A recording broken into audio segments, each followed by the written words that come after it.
Welcome to Lost Relation Chronicles.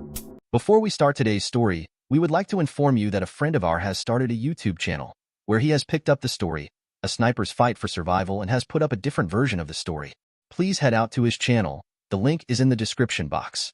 So, head over there and help with a like and a subscribe. Now let's start with today's story. Melissa paced around the living room, her phone pressed to her ear as she spoke to her best friend, Linda. The late afternoon sunlight filtered through the blinds, casting long shadows across the room. "I've been thinking about it for a while now," Melissa said, her voice steady despite the butterflies in her stomach. "Tonight's the night. When Jim gets home, I'm going to sit him down, give him his favorite meal, crack open a beer, and just tell him, I want more fun in my life, Linda, and I'm going to get it." Linda's laughter rang warmly through the speaker. "That's what I'm talking about," she said with enthusiasm. "Melissa, you're finally stepping up as a brave, independent woman. You're taking charge of your life and getting your hands on what you want." A smile tugged at Melissa's lips. "Exactly. I mean, Jim's a great guy, but I need more than just vanilla, you know? Life's too short." Linda's tone turned knowing. "I completely get it. When I opened things up with Mark last year, it was a mess at first." "What happened?" Melissa asked curiously, leaning against the kitchen counter. "He didn't want to hear it," Linda said bluntly. "Tried to say no like it was his decision alone." She paused dramatically. "So, I told him flat out, either we do this or we get divorced." "I wasn't bluffing." Melissa's breath caught. "What did he do?" Linda let out a satisfied sigh. "He got in line." Melissa chuckled nervously. "You really gave Mark an ultimatum like that? That sounds bold." Linda's tone turned proud. "Damn right I did. We're not living in the 1950s anymore, Melissa. We're liberal women. We know what we want, and we're not afraid to go after it." "Exactly," Melissa agreed, her confidence building. "It's not like I'm saying I don't love Jim. I just want more freedom, you know? It's about living life on my own terms." "That's the mindset," Linda encouraged. "Look at Will Smith and Jada Pinkett Smith. Everyone talks about them like they're crazy, but honestly, they're just ahead of the curve." Jada stood her ground, lived her truth, and Will? He figured it out. They're still together because they're honest with each other. Melissa nodded, even though Linda couldn't see her. "I always admired that about them. They didn't let society tell them how to live their marriage. They made it work in their own way." "Exactly. People are so judgmental about open relationships because they're stuck in these old ideas about marriage," Linda said with a hint of disdain. "But guess what? We're redefining it. Women like us, we're not settling for boring lives or outdated rules." Melissa felt a spark of energy surge through her. "You're right. I want to have fun, experience life, and be true to myself. And tonight, Jim's going to hear exactly how I feel. I'll give him his favorite meal and a beer, and we'll talk like adults." Linda's voice softened but remained firm. "Good. Be clear, be confident, and remember, you're doing this because you're worth it." "And if he says no?" Melissa asked, uncertainty creeping in. Linda didn't hesitate. "Then you do what I did. You make it clear that it's either your happiness or his comfort." Mark didn't like it at first either, but you know what? Melissa's voice lowered. "What?" "He got in line," Linda said smugly. Melissa exhaled deeply, stretching her legs out on the couch, the phone still pressed to her ear. "I just need to remember to be strong, right?" she said, seeking reassurance from Linda. "He's not going to like it, but I have to be forceful." "Exactly," Linda affirmed confidently. "Don't back down, no matter what. You've got this." Melissa nodded to herself. "I remember. Just like we discussed. He doesn't have a choice. This is how it's going to be. And if he really loves me, he'll let me do this for my happiness." "Correct," Linda emphasized. "But be ready. There will be yelling and screaming.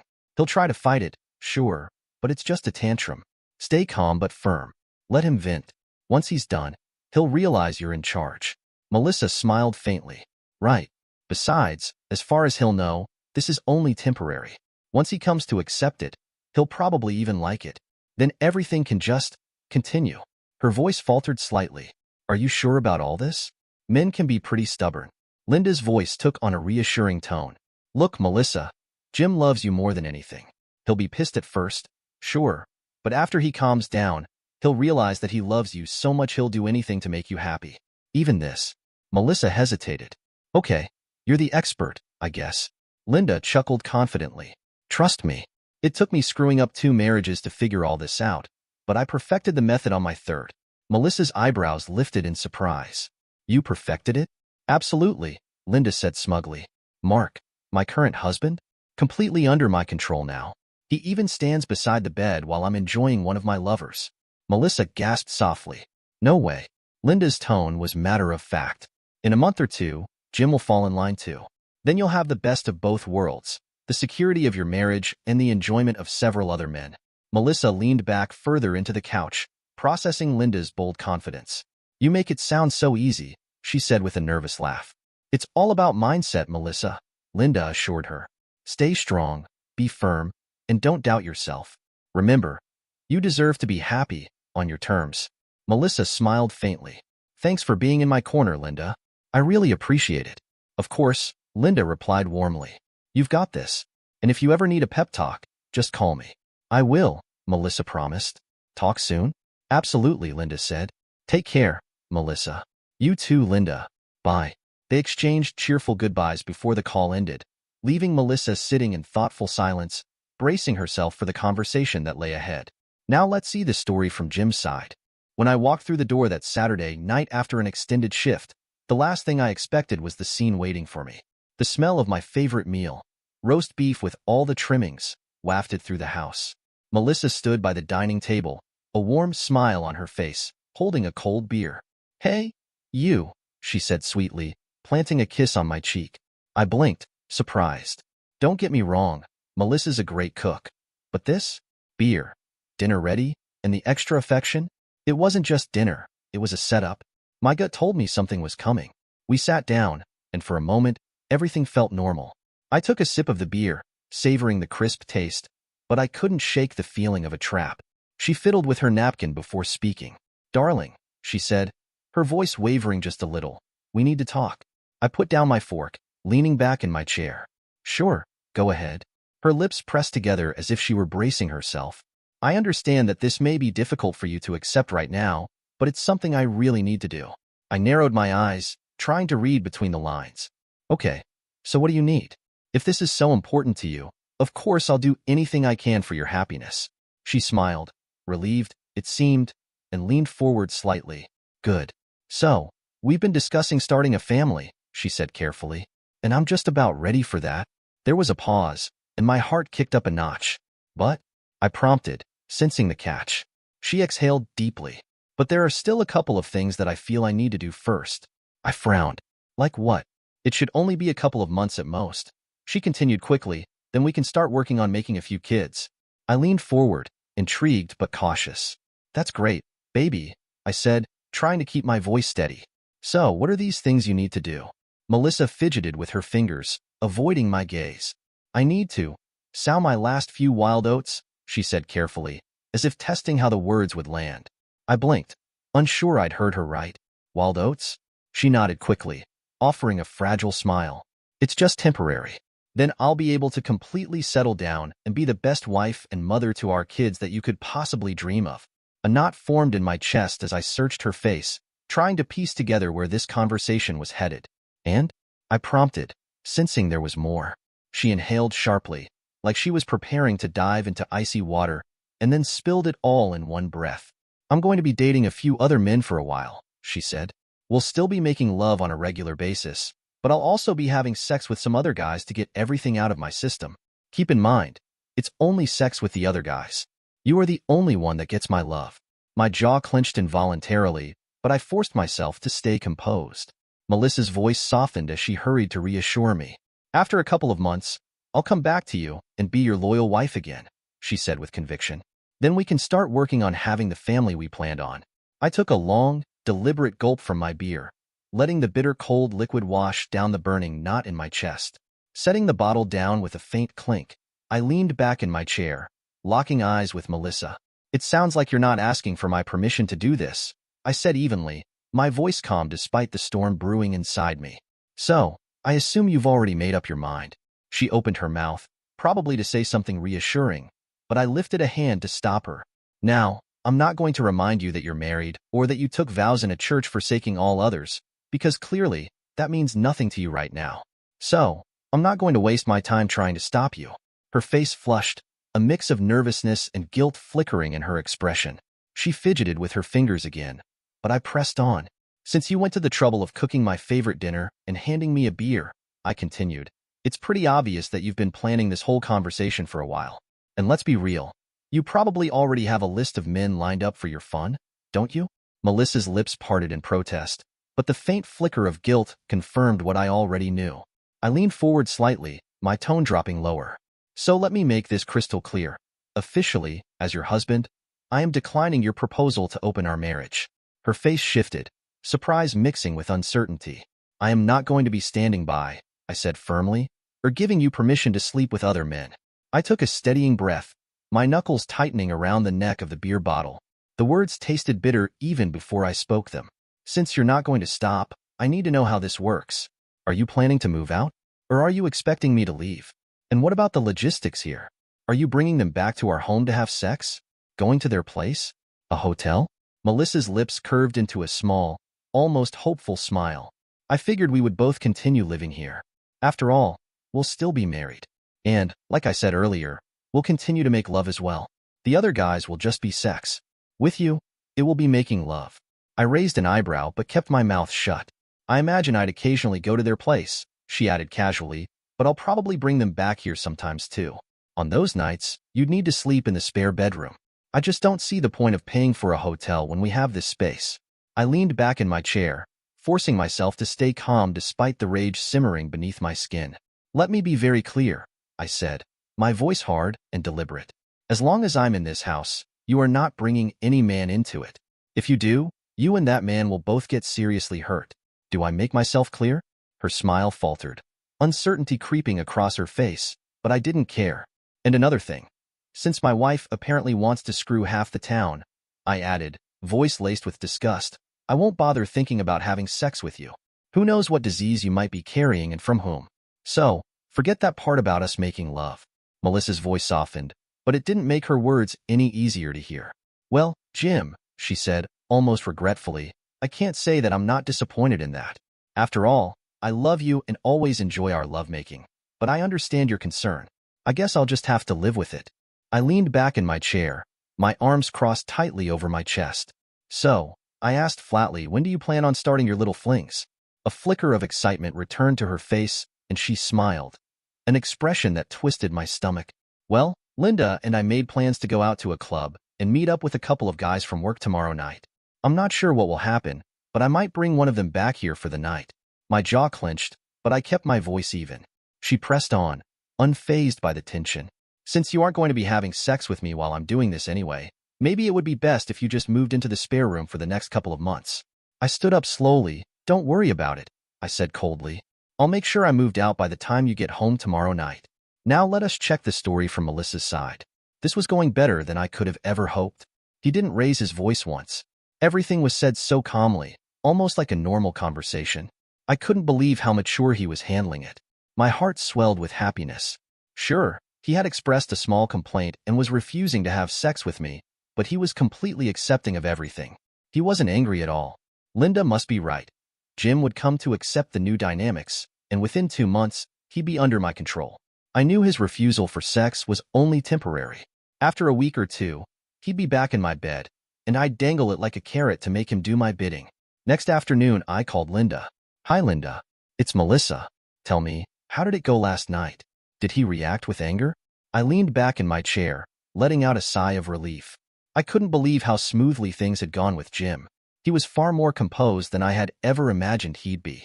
After all the build-up and anticipation of what was going to happen, the reality of it turned out to be almost easy. Yeah, I was so surprised, I said, rolling my eyes even though I was alone. It was like talking to a different person.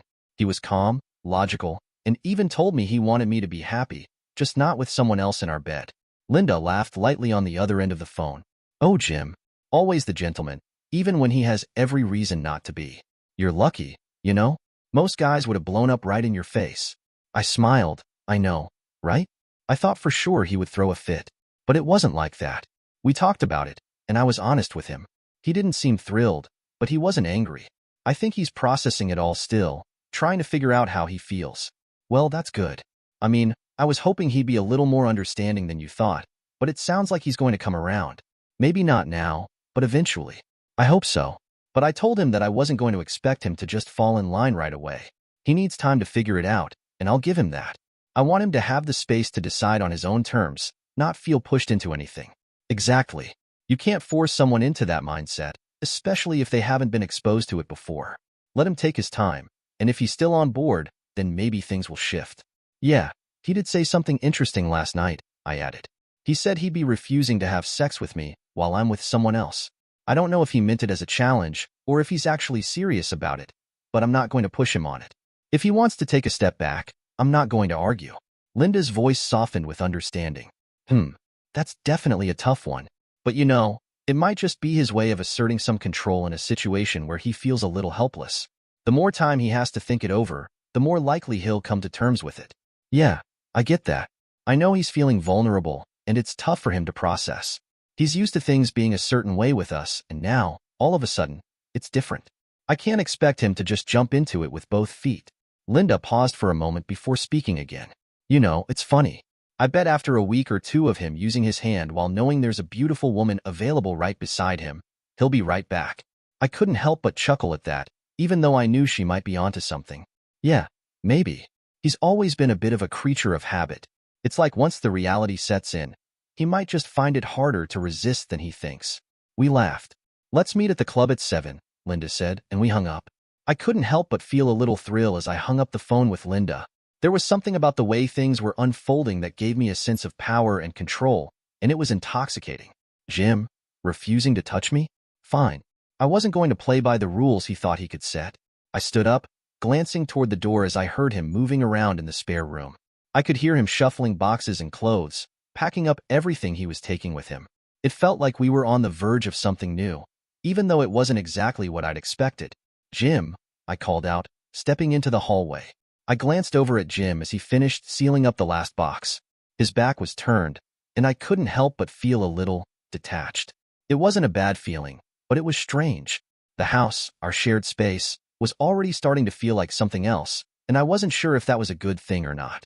I had to admit, though, that his calmness and all this made it easier for me to move on.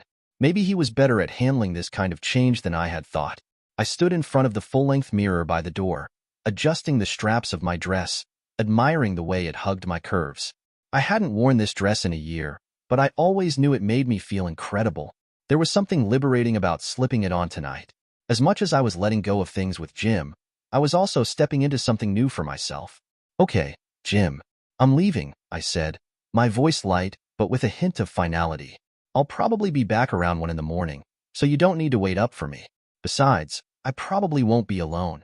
He glanced up, his face softening for just a second as he finished taping up the last box. Don't worry, sweetheart. I'll be moved out by then. I smirked, feeling a strange mix of relief and anticipation. This was all happening so fast, but I was ready for it. Jim would be gone by the time I came back, and I had plans that didn't involve him. Good, I said, giving him a little nod, then turning toward the door. Take care of yourself, Jim. Goodbye, Melissa, he murmured, not looking up but his voice carrying a hint of something unspoken. I gave him one last glance, then stepped out the door, shutting it quietly behind me. As the sound of the door click faded, I couldn't help but feel a sense of freedom wash over me. I was walking away from the past and into a future that I was ready to define for myself. I was at the bar with Linda, Logan, and Brian, feeling the buzz of the night. Logan and Brian are both good-looking account managers at work, and I've heard the office whispers. They're really good in bed. While Jim's great, I'm curious to try something new. Linda asks, so, Jim really moved completely into the spare bedroom? Yeah, I reply. He promised to be out by the time I got back. Brian raises an eyebrow. That's what he said? Yep, I smirk. He said, I will be moved out by then. We all laugh. Logan jokes, I was hoping we could just make the little cuck move over, so we could do it on the bed right beside him. I laugh, adding, maybe after I work on him for a week or two. Then, I glance at Brian and Logan. But first, why haven't either of you asked me to dance yet? Brian smirks and gets up, followed by Logan. I join them on the dance floor, the music pulsing around us. I dance with both, feeling the tension rise as the night goes on. I took Brian home, and Linda took Logan. The house was dark when we walked in, which meant Jim was probably already in bed. That's fine. We didn't need him to watch tonight. I led Brian down the hall and into my room. Sure enough, Jim's stuff was gone. I couldn't help but feel a little satisfaction at that. He was officially out. Maybe I'd cook him something nice tomorrow to reward him for at least sticking to his word. But for now, I had other things on my mind. Brian and I had wild sex, and once we were done, he had to leave to get back to his wife and kids. I threw on my robe and went to make coffee, feeling a little disappointed when I saw Jim hadn't made it. It was after 9 o'clock, after all. He usually had everything ready by now. I should have had coffee and breakfast waiting for me after such a late night. I'd have to talk to him about that later. Honestly, was it so hard to do something nice for me? So much for the food I was going to cook for him. I grabbed a bagel for breakfast and then jumped in the shower. With nothing planned for the day, I went for an old pair of shorts and a t-shirt. I was just finishing up tying my hair into a ponytail when my phone rang. Hey, Mel. I saw it was Linda calling. Hey, you. So, how was Brian last night? I asked, curious. He was amazing. Everything I expected. Linda sounded pleased. And how did Jim react this morning? She inquired. I'm not sure. I'm a little annoyed, honestly. He's still sleeping in, and I was hoping he'd be up, making me breakfast and coffee. I was even thinking about rewarding him for getting moved to the spare room, but not anymore. Linda chuckled. Yeah, let him know you're disappointed and make it clear what you expect moving forward. Stay firm with him, but also remember to give him small rewards when he does something right. That way, he'll have some incentive to do better. In fact, I will go to his room right now and order him to make breakfast for me. I was fuming as I marched to his room. I opened the door and I stood in the doorway of the spare bedroom, staring at the emptiness. His clothes were gone. The tools that had been scattered around the room were no longer there. It hit me. He really did move out, not to the other room, but out of the house. Oh, hell, I shouted, as panic started to rise in my chest. What's wrong? Linda's voice crackled through the phone, her concern immediate. Jim's not in the spare bedroom. His clothes aren't even in the closet. Hold on. I couldn't believe it. I was already running through the house, my footsteps heavy as I checked the living room, the kitchen, anything. The reality was sinking in. He was gone. Shit. His truck's gone. His tools are gone too. That small, nagging feeling I had in the back of my mind? It was taking shape, becoming clearer by the second.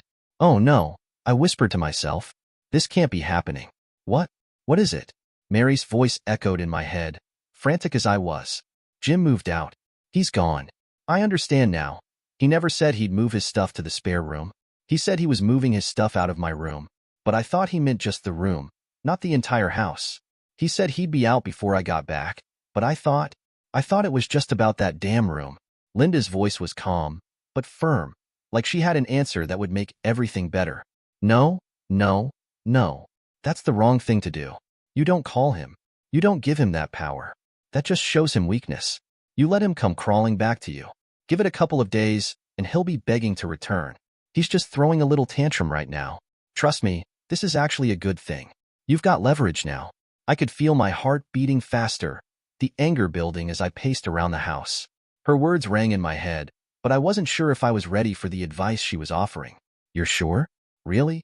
She chuckled softly, a knowing tone in her voice. Of course I'm sure. Look at what my husband does for me. You're in control, Melissa. This speeds things up. Trust me. You don't need to chase him. Let him come to you. It sounded harsh, but a part of me couldn't deny that she was right. If he was willing to walk out, then maybe it was time for me to play it cool. Time to make him realize just how much he was going to lose. Well, I said, my voice a little softer now. I have to admit that you've been right so far. Linda had a way of making everything sound easy, like I could just sit back and let Jim come crawling back. But deep down, I was scared. I did love Jim. He wasn't just some pawn in a game, and the thought of him leaving, it stung. Yet, there was this part of me, this part Linda had awakened, that thought maybe an open marriage could be the answer. It could be the perfect mix of security and freedom. I wanted to have it all, the stability of Jim, his loyalty, his submission, but also the excitement of being with other men. I could eventually settle back down, but why not have my fun for a while? Linda made it sound so effortless. She seemed to have it all figured out, and I wondered if I could too. But I also knew that I needed some time to myself. I'd been on edge all day, running through every possible scenario in my mind, and I needed to unwind. Tomorrow, I'd meet Brian at work for our session, and that thought made me smile. The idea of him, his energy, his confidence, it was the perfect distraction. With that in mind, I made myself a simple dinner. Nothing fancy, just something to fill the emptiness gnawing at me. I poured myself a glass of wine, the rich taste easing the tension in my shoulders. For a moment, I allowed myself to breathe, to just enjoy the evening without thinking about everything else. After cleaning up, I went to bed, the sheets cool against my skin. I tried to relax, but my mind kept racing. What if Jim didn't come back? What if this really was it? I sighed, pushing those thoughts away. Tomorrow would be another day. It had been 2 days since I last heard from Jim, and I couldn't shake the feeling of unease. I kept telling myself it wasn't that unexpected. After all, Linda had reassured me that I'd hear from him soon. She even said the longer he stayed away, the more I'd be able to control the situation. In a twisted way, that thought brought me comfort. Maybe Jim just needed time to come to his senses and realize what he was missing. Or maybe he was testing me. Whatever it was, Linda was adamant that it wasn't anything to worry about. In the meantime, I had been keeping myself busy. After work, I met up with Logan, Brian, and a couple of other guys. They were all charming, confident, and fun to be around. They made me forget, even if just for a few hours, about the anxiety creeping in the back of my mind. I took them home, had an orgy, and it went almost all night long. But every time they left, I couldn't shake the nagging thought that Jim was still missing. It was the 3rd day now, and I still hadn't heard from him. I felt the weight of the silence. Was he ever going to come back? What if he didn't? What if this was it? I was starting to feel a little panicked, but I pushed the worry aside, telling myself Linda was right. She had been through this, and she knew what she was talking about. By the 5th day, all hell broke loose. It was mid-morning on Friday, and we were all gathered around the coffee maker, casually chatting during our break. The conversation was lighthearted, with Linda laughing at something Brian had said when we noticed a woman approaching. She was younger, maybe in her late 20s, and looked very put together, professionally dressed, with a look that made her stand out. "Melissa Parker, Linda Morgan, Brian Powers, and Logan Smith?" she asked, her southern drawl soft but clear. We all nodded and identified ourselves, confused as to why this woman was addressing us. Without another word, she handed each of us an envelope. I was about to ask what it was when she snapped a quick picture of us with a small digital camera. "Y'all have been served," she said, turning on her heel and making her way toward our boss's office without a single glance back. I stared after her, still holding the envelope. "What's this?" I called, hoping she'd give me some explanation. She just smiled and walked right into our boss's office without knocking, and within less than a minute, she emerged, still smiling brightly. "Y'all have a nice day, now," she said, her tone almost cheerful as she exited the building, leaving us standing there, more confused than ever. We all hesitated for a second before simultaneously opening our envelopes. My heart skipped a beat as I read the words printed across the front of the paper. "Petition for the dissolution of marriage." What the hell? My eyes started to skim the document, and when I saw the words adultery listed as the cause, I almost collapsed. My hand trembled slightly as I read further, my mind racing, trying to make sense of it all. This couldn't be happening. Before I could process what I was holding, I heard Brian and Logan's phones ring. They both pulled their phones from their pockets and glanced down at the screens, their expressions immediately shifting. "Oh hell," they whispered under their breath, both of them clearly seeing something that made their faces go pale. It didn't take long for us to piece together what had just happened. Brian and Logan were both glued to their phones, I could guess. It was probably about their wives getting the evidence of their affairs, and now their homes were about to be turned upside down. "Shit, what the hell?" Brian muttered, his fingers gripping the phone tightly. Logan didn't even respond, just staring at his screen in disbelief. I couldn't believe what was happening. One moment, everything was normal. The next, we were all holding divorce papers, and the men around me were about to lose their homes and marriages, just like that. Then, came a bellow from inside the boss's office. "What the hell?" I jumped, startled by the outburst. A moment later, our boss stormed out of his office, his face red with fury. His eyes locked on us as he roared across the room, his voice carrying throughout the entire office. "You guys get in here, right now?" I froze. I knew this wasn't good. There was no way it could be. We didn't even need to exchange words. There was no time. Heads down, we all shuffled toward his office, each of us wondering what fresh hell awaited us inside. As I passed by him, I saw his fiery gaze following each of us as we entered. As soon as the doors slammed shut behind us, I felt it. A sharp, sickening feeling deep in my stomach. Bad doesn't even begin to cover it. The boss was furious. "Well, can any of you brainless morons confirm for me that, at the very least, none of this shit happened on company time and on company property?" he barked. Apparently, the company is being sued for not enforcing the moral code we have in our employee handbook. Any idea why someone would want to do that? None of us spoke. Well then, I will explain it to you then. We are being sued because apparently, Mrs. Melissa Parker can't seem to keep her legs closed. Mr. Smith and Mr. Powers can't seem to keep their mojo inside their pants, and Mrs. Linda Morgan has decided to play the main madam of the brothel. Now, would any of you dimwits be so kind as to assure me that any of these claims are invalid? Again, no one spoke. He screamed, "You guys better start praying it doesn't all come crashing down, because if it does, you guys can kiss your whole career goodbye." We all walked out of the room. What was I doing? I had spent days convincing myself that I was in control, that this whole open marriage thing was just a way to have more fun, to feel liberated. I had convinced myself that Jim would eventually cave, that he'd come crawling back when he realized I was the one who held all the power. But now, as I stood here in the silence, holding my phone in my hand like a lifeline, it hit me. This wasn't fun. This wasn't power. This was a mess. And I had no idea how to fix it. My heart was racing as I scrolled through the list of names in my contacts, each one a potential lead that could help me find Jim. But with every call I made, each person I reached out to, the same cold silence greeted me. No one had heard from him. No one knew where he was. God damn it, I muttered, frustration and panic mixing together. I gripped my phone so tightly that my fingers started to ache. Was he really gone for good? Why was he shutting me out like this? I tried to call a few of his closest friends, guys he'd gone on countless camping trips with, played poker with, even grabbed drinks with after work. They'd always been in constant contact, so surely one of them would have known something. But no, not a damn thing. I felt a knot tighten in my stomach. What if he was really done with me? What if this was his way of telling me that he was finished? "Melissa, calm down," I whispered to myself, trying to regain some control. I closed my eyes, taking a deep breath. This wasn't me. This wasn't the woman who had it all under control. I ran my fingers through my hair, the sense of helplessness overwhelming me. How had things escalated so quickly? Just days ago, I was calling the shots, making plans to have him crawl back to me. But now, I was the one searching desperately, hoping to find him before it was too late. I sat back, staring at the list of names again.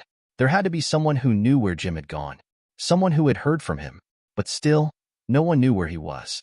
I had become the person who pushed too hard, who assumed too much, and now I was paying the price. The thought of Jim, the man I had promised to be with forever, out there somewhere and not even taking my calls, it twisted my insides.